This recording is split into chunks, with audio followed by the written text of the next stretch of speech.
তীব্র গ্যাস সংকটে বিপাকে পড়েছেন নারায়ণগঞ্জের বাসিন্দারা।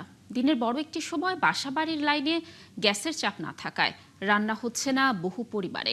বাধ্য হয়ে কেউ কেউ কিনছেন এলপিজি সিলিন্ডার, কেউ ভরসা করছেন ইলেকট্রনিক বা কাঠের চুলায়, অনেকে হোটেল থেকে খাবার কিনে খাচ্ছেন। হাবিবুর রহমানের তথ্য ছবিতে প্রতিবেদন। নারায়ণগঞ্জের কালীরবাজার, চাষারা, ফতুল্লা, মিশনপাড়া, বাবুরাইল সহ বিভিন্ন বাজারের এলপিজি সিলিন্ডার ও ইলেকট্রিক চুলার দোকানে এখন রয়েছে সবসময় ভিড়।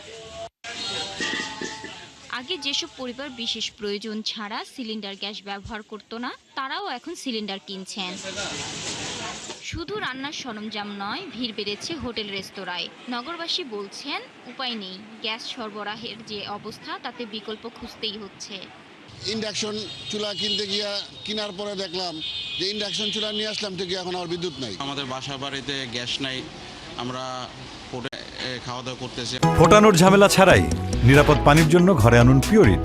কল করুন 16627। হোটেলে খাওয়াটা নিরাপদ না। হোটেলে খাইতে গেলে দেখা গেছে তেল বেশি, গ্যাস্ট্রিকের সমস্যা। ব্যবসায়ীরা বলছেন গ্যাস সংকটের কারণে রান্না করা খাবারের চাহিদা আগের চেয়ে কয়েক গুণ বেড়েছে। হোটেলগুলো গ্যাসের বিকল্প জ্বালানি ব্যবহার করায় খাবারের দামও বাড়িয়ে দিয়েছে। গ্যাসের এই সমস্যা প্রত্যেকটা জিনিসের কিন্তু দাম বাড়াইছে। পার মান কিন্তু ঠিকই বিল নিবে, কিন্তু আমরা কিন্তু গ্যাস পাচ্ছি না। এখন আমাদের এই গ্যাসের সমস্যা কিন্তু আমাদের ব্যবসার মধ্যে কিন্তু সমস্যা চলছে। এ বিষয়ে সুশাসনের জন্য নাগরিক সুজনের নারায়ণগঞ্জের সভাপতি বলেন, গ্যাস সংকটের কারণে নিম্ন ও মধ্যবিত্ত পরিবারের উপর আসলেই বাড়তি আর্থিক চাপ তৈরি হচ্ছে।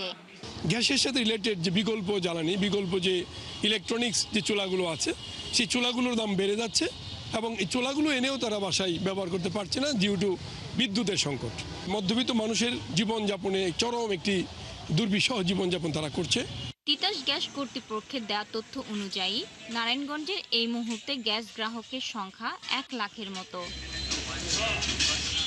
শাকিলা সিথি, ৭১।